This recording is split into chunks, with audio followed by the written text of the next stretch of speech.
Olá, graça e paz da parte de Deus, nosso Pai, e do nosso Senhor Jesus Cristo. Que bom você estar aqui. Hoje nós vamos refletir juntos sobre o conhecimento de Deus, sobre a nossa jornada, em partir de um Deus outrora desconhecido para um Deus que se faz propício ao nosso conhecimento. Você quer conhecer mais sobre Deus? Siga comigo. Eu sou o professor Paulo Henrique Silva e logo aqui no canto você tem um QR Code que pode levá-lo até o meu site e as minhas redes sociais. Também quero convidar-lhe a conhecer uma playlist muito especial no meu canal no YouTube, Estudos Bíblicos. São vários estudos, temas diversos para o seu enriquecimento espiritual. O acesso é bem simples, o QR Code está aqui à sua disposição. O tema do nosso estudo hoje é Ao Deus Desconhecido. Uma frase impactante. Deus e desconhecido na mesma frase, isso já gera um certo incômodo. Vamos contextualizar e entender melhor como Paulo tratou deste assunto junto aos gregos, para que possamos cuidar do mesmo tema em nossas vidas e naqueles que estão à nossa volta. O versículo inicial está em Oséias 6,3. Aliás, você já conhece esse versículo, eu o tenho citado sempre na abertura dos estudos bíblicos. Conheçamos e prossigamos em conhecer a Deus. O foco do nosso estudo hoje, portanto, é o conhecimento de Deus. Aquele Deus que se apresenta de diferentes maneiras, mas sempre se revela por meio da sua palavra. Quais serão as cores pelas quais nós vamos pintar esta narrativa de hoje? Usaremos duas cores: a cor do próprio conhecimento de Deus, do entendimento sobre quem é Deus e como ele se aproxima de cada um de nós, como ele se faz manifestar em nossas vidas e se apresenta. Partindo já para a segunda tonalidade da nossa aula de hoje, que é o relacionamento. Passando a ter conhecimento, também ampliamos, aprofundamos o nosso relacionamento com Deus. Como é possível se relacionar bem com alguém que você desconhece? Para que tenha um relacionamento íntimo, um relacionamento saudável, fortalecedor, rico, edificante, é necessário conhecimento. E o conhecimento também vem com o tempo e com a disposição das partes em se revelarem. Vamos usar essas duas cores. Vamos colorir a nossa aula de hoje com o conhecimento e o relacionamento de Deus para conosco, contextualizando o título do nosso estudo Ao Deus Desconhecido. Estamos na segunda viagem missionária de Paulo. Passando rapidamente, a partir de Filipos, Paulo segue a sua viagem para Tessalônica. Aliás, há dois estudos acerca de Tessalônica. Você já os acompanhou? A parte 1, a contextualização geral, e a parte 2, especificamente sobre a carta. Acompanhe a nossa playlist de estudos bíblicos. De Tessalônica, Paulo vai fugido para Bereia, muita perseguição, e em Bereia também houve muitas tribulações, ele não permaneceu muito tempo ali, logo teve que se ausentar, preocupado com o que estava acontecendo ainda em Tessalônica, mas ele se dirige para outra província romana, para a província da Acaia, a cidade de Atenas, conforme Atos capítulo 17. Hoje nós teremos um olhar especial para Atos capítulo 17. Acompanhe as leituras na sua Bíblia. Atos capítulo 17, Paulo em Atenas, ao Deus desconhecido. O prosseguimento da viagem é em direção à capital da Acaia, a cidade de Corinto, mas vamos nos posicionar agora em Atenas durante a segunda viagem missionária de Paulo.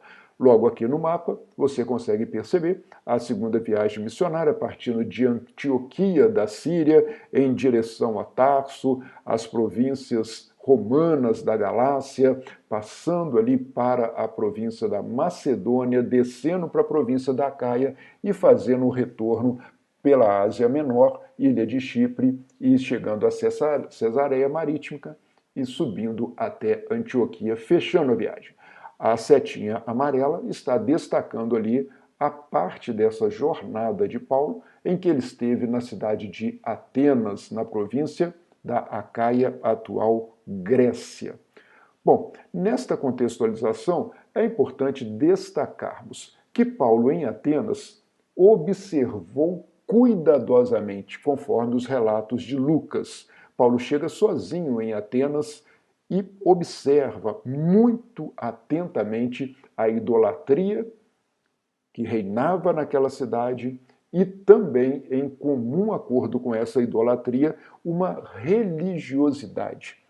Uma religiosidade que não era sadia, uma religiosidade voltada para ídolos, para diferentes deuses que eram constituídos em uma religião baseada em práticas, um sistema articulado de práticas, e Paulo já conhecia algo desta forma no judaísmo, diferentes práticas muito bem estabelecidas que deveriam ser cumpridas, e Paulo também nota muito fortemente em Atenas uma religiosidade utilitarista.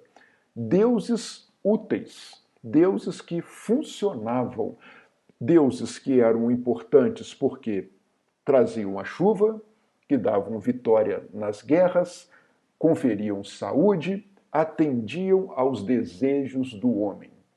Uma idolatria, cultos, templos, ofertas, práticas religiosas instituídas, muito bem articuladas, com deuses utilitaristas, deuses funcionais, deuses que atendiam às necessidades do homem, mas que cobravam um preço por isto também. Esta observação foi muito rigorosa por parte de Paulo. E, na sequência, ele partiu de uma verdadeira indignação naquele ambiente, naquela cosmovisão grega que ele se defrontava. Indignado, ele parte para a ação. E ação, pregação. Certamente, pregou inicialmente nas sinagogas para os judeus, ampliou a amplitude da sua pregação para a praça, foi para a Ágora e ali pregou ao povo, e neste momento nos deparamos com Paulo fazendo a sua exposição para os principais de Atenas, sábios, filósofos, intelectuais, figuras destacadas da sociedade ateniense, em um conselho chamado Areópago, um conselho localizado especificamente numa região ali em Atenas, e ali ele faz uma exposição brilhante sobre o Deus desconhecido. Começa então a sua exposição argumentando. Então Paulo levantou-se na reunião do Areópago. Mais uma vez, o Areópago era este conselho ateniense, era também um local. Pode-se referir ao Areópago como o local onde o conselho se reunia, ou o conselho que se reunia naquele local. O nome atende a ambas as finalidades. Levantou-se naquele local, naquela reunião, e disse: Atenienses, vejo que em todos os aspectos vocês são muito religiosos. É uma saudação cordial, inclusive, uma saudação que ressalta a necessidade dos atenienses em manterem uma espiritualidade manifestada por práticas religiosas. E ele não diz que isto é ruim. Também não podemos afirmar que ele esteja usando de uma certa ironia ou condenando. É mais provável que no início desta fala, Paulo estivesse ali sim ressaltando que havia uma prática religiosa instituída. Há quem dissesse, e um historiador romano fez esta menção, que era mais fácil encontrar ídolos e deuses em Atenas do que homens.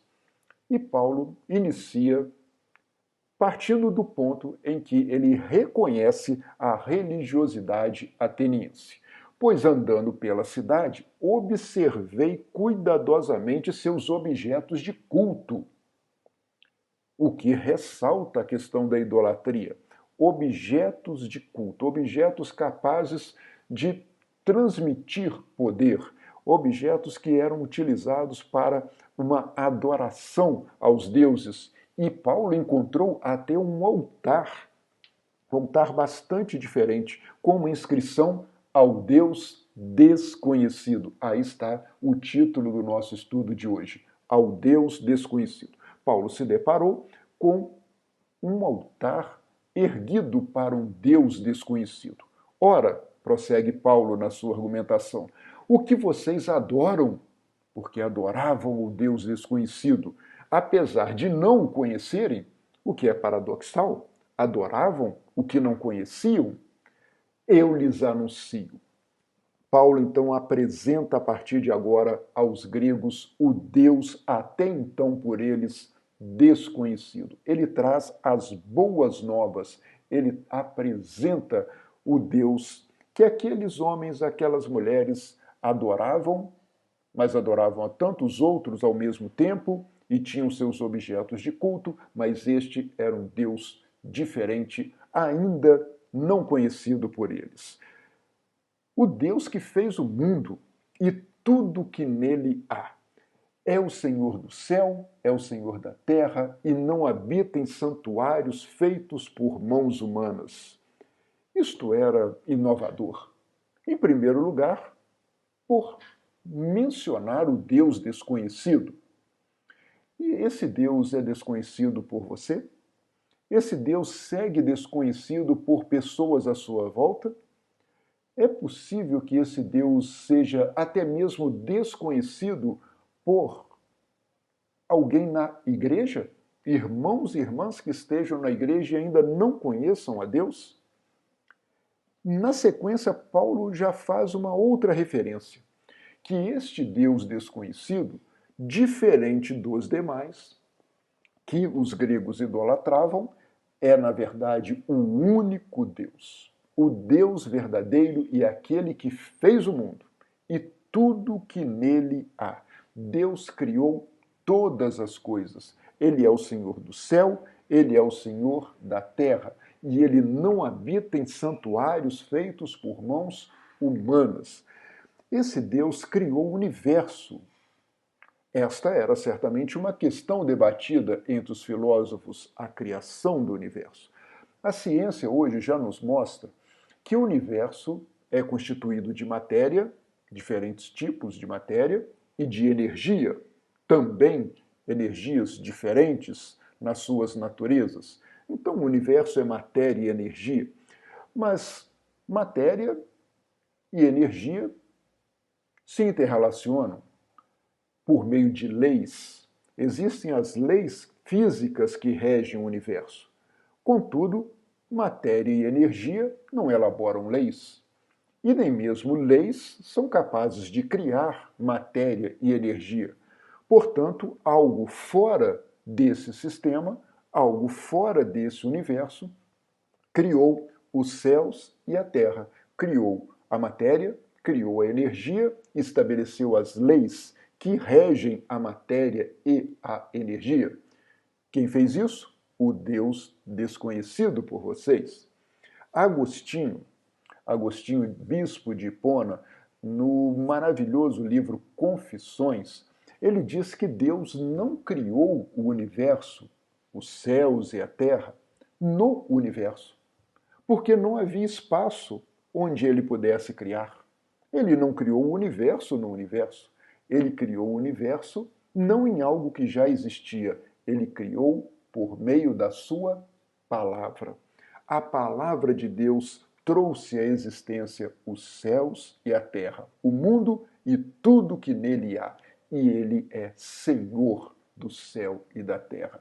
E não habita, portanto, em templos, em santuários feitos por mãos humanas, o que já contrasta, confronta com o tipo de culto estabelecido pelos gregos e, de certa forma, também pelos judeus. A adoração, a idolatria por meio do templo. O templo sendo praticamente um local de culto e adoração, o local em si e não o Deus que criou todas as coisas, seria este Deus circunscrito a um templo, a um santuário? Ele só poderia ser adorado em determinados locais, seguindo determinadas práticas religiosas? Seria mesmo assim? E agora faço menção ao livro do profeta Isaías. Você sabe, você que já me segue no Instagram e também no canal no YouTube, o quanto eu amo o livro de Isaías e faço sempre referências. Neste versículo, Isaías 66, 1, assim diz o Senhor, por meio do seu profeta: o céu é o meu trono e a terra o estrado dos meus pés. Que espécie de casa vocês me edificarão? Como nós, homens, seremos capazes de edificar uma casa e ali estabelecermos a morada para o nosso Deus, se foi Ele que fez todas as coisas, se foi Ele que criou os céus e a terra e tudo que neles há? Esse Deus onipotente, esse Deus onipresente, não é restrito a um santuário, a um determinado templo. Ele fez todo o universo e tudo a ele pertence.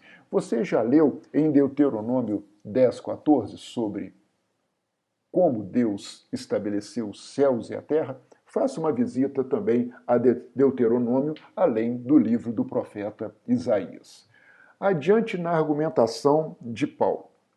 Atos 17, 25. Ele não é servido por mãos de homens como se necessitasse de algo. Imagine bem, os gregos muito atentos para a questão de servir aos deuses, aplacar a ira dos deuses, dar aos deuses ofertas, oferendas, prestar culto, elevar altares aos deuses, servir aos desejos dos deuses. Deuses antropomórficos, deuses que tinham desejos tais como os homens, mas Paulo está falando de um Deus que era totalmente desconhecido para eles. Deus que nós não podemos servir, porque Ele mesmo dá a todos a vida, o fôlego e as demais coisas. Portanto, minha irmã, meu irmão, não cabem sacrifícios a Deus. Nós não podemos sacrificar nada a Deus que Ele mesmo já não houvesse estabelecido. A nossa própria vida, o nosso próprio fôlego provém de Deus. Isaías 42, 5, você pode ler lá, o fôlego de vida que provém do Senhor, que provém de Deus. Portanto, nós não devemos um sacrifício a Deus, porque o sacrifício maior que era exigido pela lei para a remissão dos nossos pecados foi feito por quem? Pelo próprio Deus, por intermédio de Jesus. Assim, esse Deus não é servido por nós. Não fique preocupado, não fique atrelado, como os gregos eram anteriormente, a sacrifícios a Deus. Segue Paulo na sua argumentação. De um só, hein? Adão, a humanidade, ele fez todos os povos, para que povoassem toda a terra, sendo determinados os tempos anteriormente estabelecidos e os lugares exatos em que deveriam habitar. Essa exposição é magnífica. Paulo trata com uma excelência de retórica, de conhecimento e de argumentação. Primeiro, ele diz que Deus fez o universo, ele fez os céus e a terra, ele estabeleceu as leis que regem o universo e, portanto, não há nada que possamos fazer para servi-lo, para aplacá-lo, para fazê-lo propício aos nossos interesses. Não podemos transformar Deus em um ídolo. Você já pensou sobre esse aspecto? Transformar Deus em um ídolo para que aquele Deus sirva aos seus interesses? Não.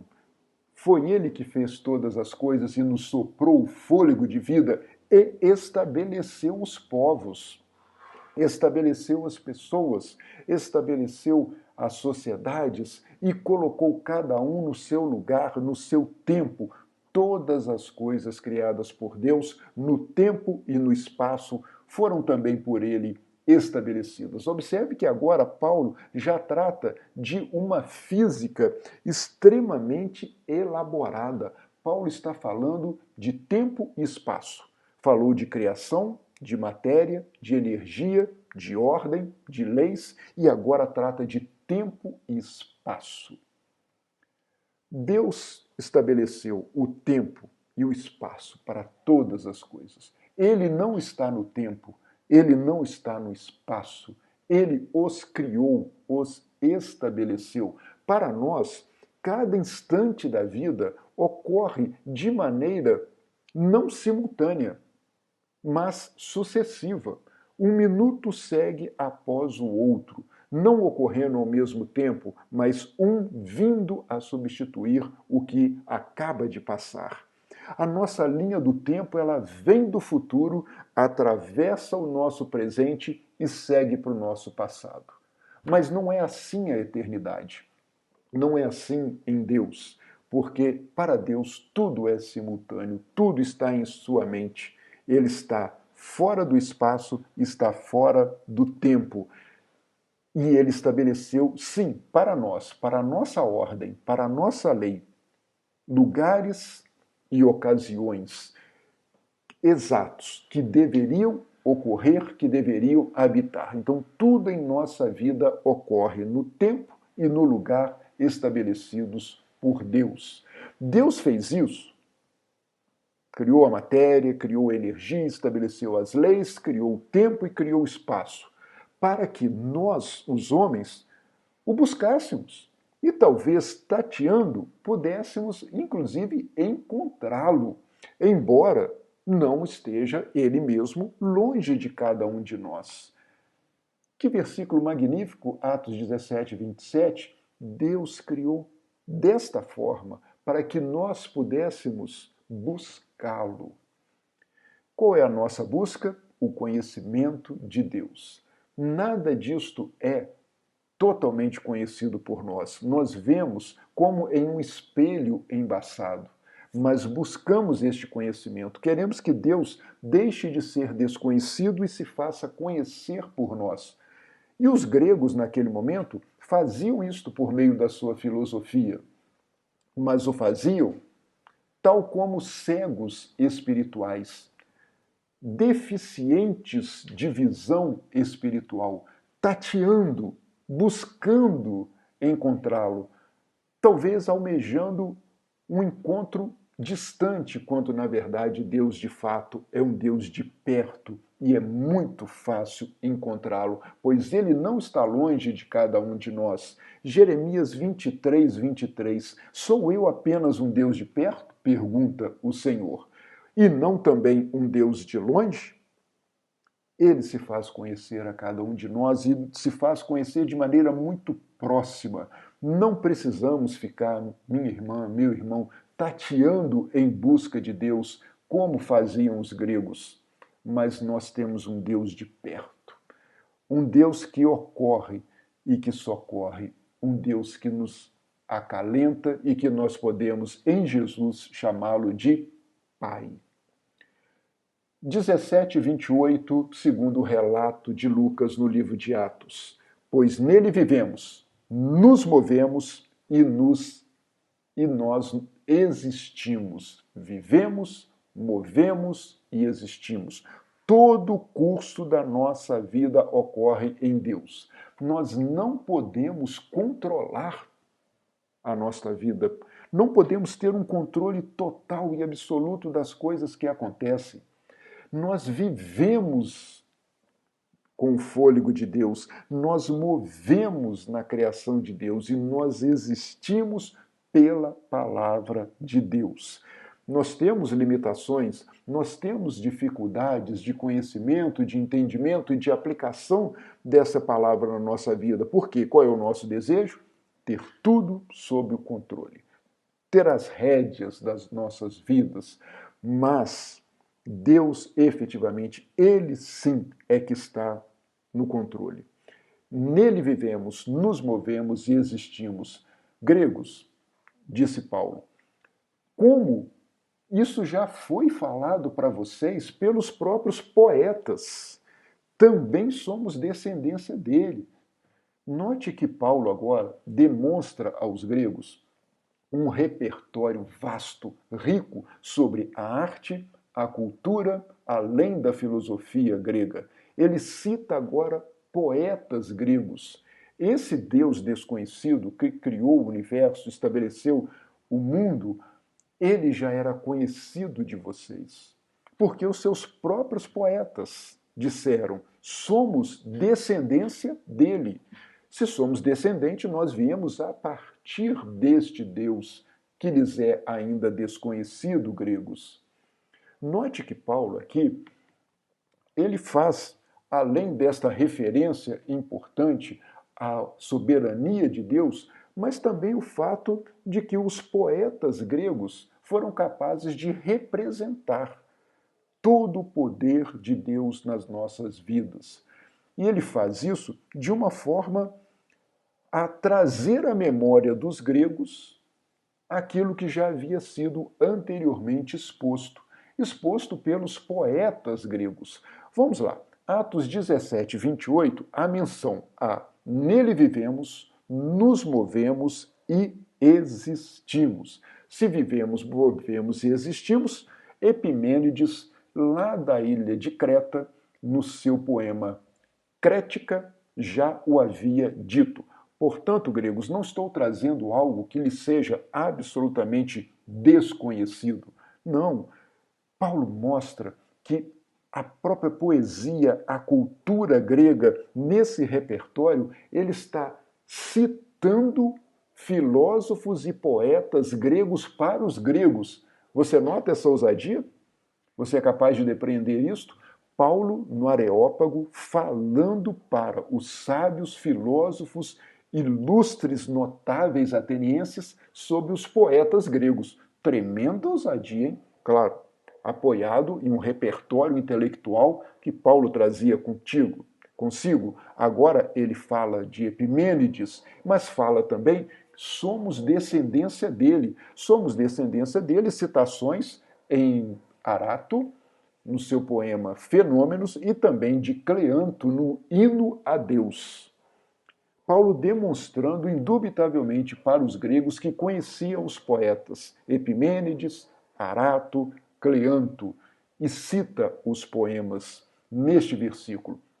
Alguém poderia dizer, mas ele está citando hino a Zeus e não fala do nosso Deus verdadeiro, vivo e desconhecido?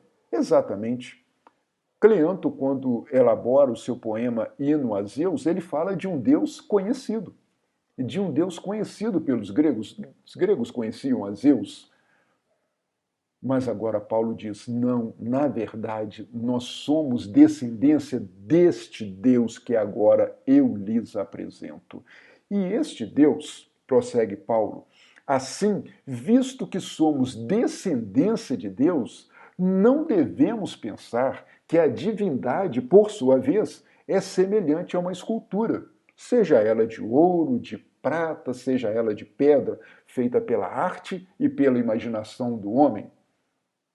As esculturas gregas, os objetos de culto gregos, de pedra, de madeira, de ouro, de prata, seja qual for o material, para tornar semelhante ao homem o Deus que eles cultuavam.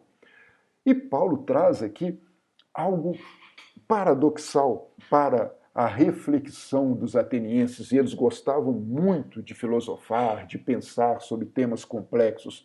Observe bem, se vocês concordam, e os seus poetas já disseram no passado, que nós somos descendência de Deus, descendência significa algum nível de semelhança. Nós guardamos semelhança daqueles dos quais descendemos. Portanto, nós fomos feitos à imagem e semelhança de Deus. Por consequência, não se justifica criarmos esculturas para fazer um Deus semelhante a nós.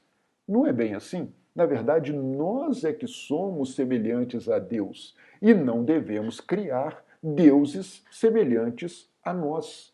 Quando você estabelece um ídolo, quando você cria uma escultura e nela você estabelece também a sua relação com a divindade, você está invertendo os papéis. Você está criando um Deus à sua imagem e semelhança humana, quando na verdade o homem é que foi feito semelhante a Deus. Isto deve ter mexido muito com o pensamento daqueles gregos, porque os judeus buscavam sinais. E os gregos? Os gregos almejavam sabedoria. E agora essa sabedoria deles foi contestada e confrontada por Paulo por meio da divindade, por meio da nossa descendência de um Deus único, que não pode ser feito pela arte e pela imaginação do homem. Trago para você aqui mais um versículo de Isaías e recomendo que você leia Isaías em 2 capítulos, em especial Isaías 40 e Isaías 44. Sublinho Isaías 44, 19. Iria eu ajoelhar-me diante de um pedaço de madeira? Acompanhe em Isaías 44. Ele faz menção, e aqui em uma exposição livre, a um homem que vai até a floresta e corta um cedro, um cipreste, um carvalho e leva essa madeira para sua casa. Divide em 3 partes. Uma das partes ele põe fogo, se aquece, gera o seu conforto e segurança. Outra parte ele usa para assar o pão, para preparar o seu alimento. E uma terceira parte ele esculpe um ídolo, coloca à sua frente, se ajoelha diante dele e diz: você é o meu Deus. Imagina só. E fico eu aqui pensando, se este homem tivesse trocado os pedaços de madeira, se ele tivesse se equivocado e colocado no fogo aquele pedaço de madeira que viria a ser o seu Deus, tivesse invertido ali os pedaços, que diferença faria? Pense nisso. Nós não somos chamados por Deus a erigir, a erguer altares e templos, nem a criar imagens de escultura. Não é nada disso que o Senhor quer para nós. Ele quer que nós sejamos semelhantes a Jesus, que nós sejamos descendência dele, do Deus vivo e verdadeiro. Qual foi a conclusão de toda esta exposição brilhante que Paulo fez junto aos sábios, aos notáveis atenienses no Areópago, sobre o Deus desconhecido? No passado, vamos concluir aqui, no passado, Deus não levou em conta esta ignorância, este desconhecimento, este fato de vocês fazerem menção a um Deus desconhecido, esta falta de conhecimento por ignorarem quem era o Deus verdadeiro desconhecido. No passado, Deus não levou isto em conta, mas agora, com as boas novas do Evangelho, as boas novas da salvação, com Jesus ter vindo até nós, Deus ordena que todos, em todo lugar, se arrependam. Paulo fala de arrependimento. E quantos têm sido os sermões que você ouve acerca de arrependimento? Aquele arrependimento verdadeiro que vem do conhecimento, o conhecimento do pecado, que vem da admissão do pecado, que vem na sequência do entristecimento pelo pecado e uma verdadeira decisão em mudar de vida, em ter a sua mente transformada pelo conhecimento de Deus, o desejo de não voltar a pecar e viver uma vida conforme o Espírito Santo de Deus determina. Pois no passado, você, eu, os gregos, vivíamos na ignorância, mas agora o conhecimento de Deus é posto à sua frente, pelo próprio Deus, por meio da sua palavra, no poder do Espírito Santo. E isto deve nos levar a uma postura de arrependimento e de desejo de mudança de vida, para que todos, em todo lugar, sejam transformados, visto que este mesmo Deus estabeleceu um dia em que há de julgar o mundo e julgará com justiça por meio do homem que ele já designou, enviou e deu provas disso, fazendo com que esse homem vencesse a morte, ressuscitando dentre os mortos. Portanto, este mesmo Deus virá e julgará a cada um com justiça por meio do seu Filho Jesus, o qual, em seu poder, foi ressuscitado dentre os mortos, venceu a morte e ele voltará. Portanto, arrependa-se. O resumo. Ao Deus desconhecido, estudamos aqui Atos capítulo 17, em diferentes versos. Este mesmo Deus é aquele que cria todas as coisas, é aquele que sustenta, que nos dá o fôlego de vida. Esse Deus anteriormente desconhecido é que tem o controle de tudo, do tempo, do espaço, da ocorrência de todas as coisas. Não tema, tudo está sob o controle de Deus. É um Deus que se relaciona, não é um Deus apenas de longe, mas é um Deus de perto, ele está ao alcance e podemos chamá-lo de Abba, Pai. Mas é um Deus também que virá e julgará, pois a ignorância do passado não é mais aceita agora. Porque agora nós temos as boas novas da salvação em Jesus, devemos nos arrepender da nossa forma de agir anterior, ter uma vida nova, uma vida transformada, uma vida em Cristo, no poder do Espírito Santo de Deus. Que a graça e a paz lhe sejam multiplicadas a você, na sua vida, na sua família, no pleno conhecimento de Deus e de Jesus, o nosso Senhor. Segunda carta de Pedro 1:2. É esta graça, é esta paz que eu desejo a você, minha irmã, meu irmão, e que você alcançará pelo favor de Deus, por meio do conhecimento. Não mais um Deus desconhecido, mas um Deus que se fez conhecer por meio da sua palavra e habitou entre nós em Jesus, o nosso Senhor. Que o Senhor lhe abençoe e lhe guarde. Até um próximo estudo. Tchau.